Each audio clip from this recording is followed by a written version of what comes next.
Judul, Lift Lantai 14. Kisah nyata ini adalah sebuah kisah mengerikan dari negara Korea tentang seorang gadis yang tewas karena terbunuh pada malam hari di sebuah lift elevator. Kasus ini dikenal sebagai pembunuhan di lift.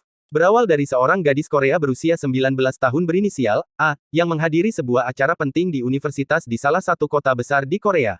Suatu malam, ia diharuskan menetap di perpustakaan untuk mengerjakan suatu proyek penting di saja hingga larut malam.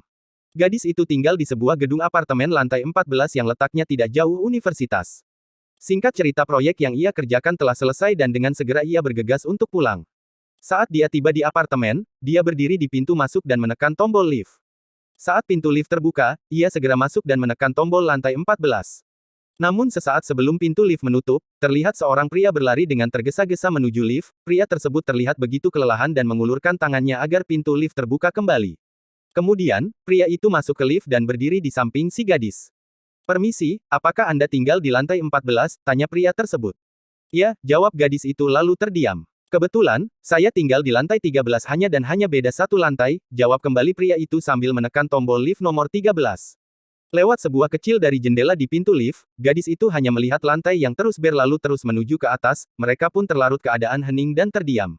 Gadis itu terlihat melirik beberapa kali pada si pria, sampai tanpa sengaja mereka berpapasan pandangan. Pria itu hanya tersenyum manis kepada si gadis, dan gadis itu merasa malu dan pipinya pun memerah.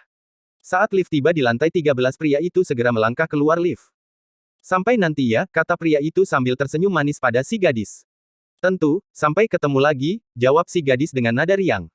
Lalu pintu lift perlahan mulai menutup, dan secara tiba-tiba pria itu berbalik dan menoleh pada si gadis. Kemudian pria menarik sesuatu dari dalam jasnya, dan benda itu adalah sebuah pisau dapur yang tajam. Pria itu berkata pada si gadis dengan nada mengancam, "Hei, lantai atas, aku tunggu kau." Lalu pria itu tertawa seperti orang gila dan segera berlari lewat tangga menuju lantai 14. Merasa panik dan ketakutan, kemudian gadis itu memukul-mukul tombol lift dengan keras agar dapat menghentikan laju lift, tetapi usahanya itu pun tidak membuahkan hasil dan ia merasa putus asa. Ketika sampai di lantai 14 dan pintu lift dengan perlahan mulai terbuka, pria itu sudah menunggunya dan siap untuk membunuhnya. Di negara Korea sendiri, banyak penduduk yang meyakini bahwa kasus ini bukanlah sekedar urban legend saja akan tetapi kasus ini adalah kisah nyata. Kemudian terdengar berita tentang seorang gadis berinisial A, ditemukan tewas akibat ditikam benda tajam di dalam lift. Para penduduk banyak yang berkata bahwa bagian terburuk bukanlah kematiannya di dalam lift, akan tetapi penderitaan akibat ancaman pembunuhan dalam menuju ke lantai 14, dan dipenuhi perasaan takut dan keputusasaan, terjebak dalam lift dan memukul-mukul tombol hanya agar lift dapat berhenti. Penduduk Korea juga menganggap bahwa akibat kasus inilah sekarang terdapat tombol untuk berhenti di setiap lift di Korea.